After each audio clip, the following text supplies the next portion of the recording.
때로는 행하지 못하고 실패할 수도 있습니다.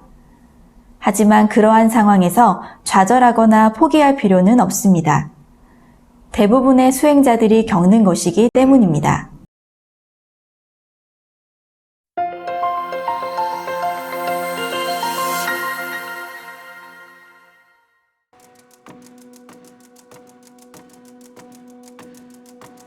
이러한 것은 생활 속에서 수행을 하는 많은 불자들이 공통적으로 겪었고 지금도 겪고 있는 상황입니다.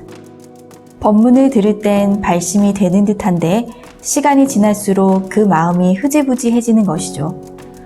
부처님께서는 중생을 차돌에 비유하셨습니다.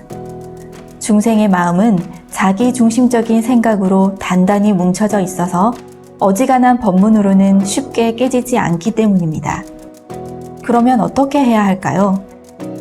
수행은 마음을 닦는 것입니다. 그런데 수행이란 단어는 행을 닦는다 라는 뜻입니다. 그러면 왜 수심이 아니고 수행이라고 할까 하는 의구심이 일어납니다. 그것은 중생의 마음은 행을 통하여 닦아지기 때문입니다. 행위 없이는 결코 마음을 닦을 수 없습니다. 아무리 고요히 앉아서 경전을 읽는다 해도 행하지 않으면 실제로 수행이 되지 않습니다.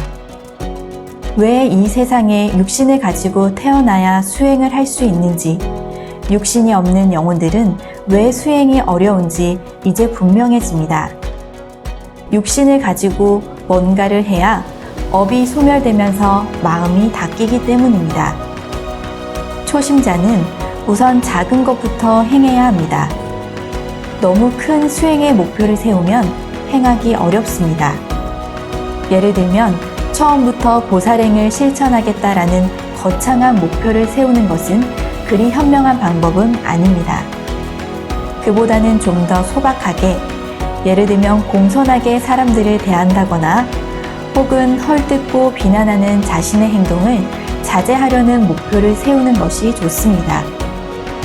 행한다는 것은 몸을 움직여서 선행을 실천하는 것도 있지만 멋대로 날뛰는 내 마음을 단단히 잡아매서 나쁜 행동이 나오지 않도록 인내하는 것도 행하는 것입니다.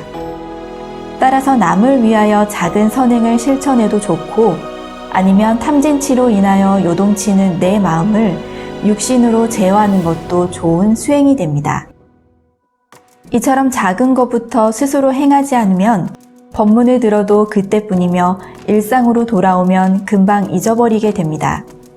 그러나 작은 것부터 실천하는 사람은 그 행을 통하여 서서히 업이 소멸되고 그만큼 내면적으로 변화가 시작되어 수행의 맛을 알아가게 됩니다. 때로는 행하지 못하고 실패할 수도 있습니다. 하지만 그러한 상황에서 좌절하거나 포기할 필요는 없습니다.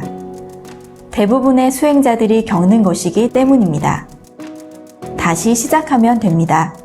포기하지 않고 작은 것부터 스스로 행하는 사람이 진정한 수행자이며 언젠가는 큰 지혜를 얻어서 깨달음에 이르게 될 것입니다.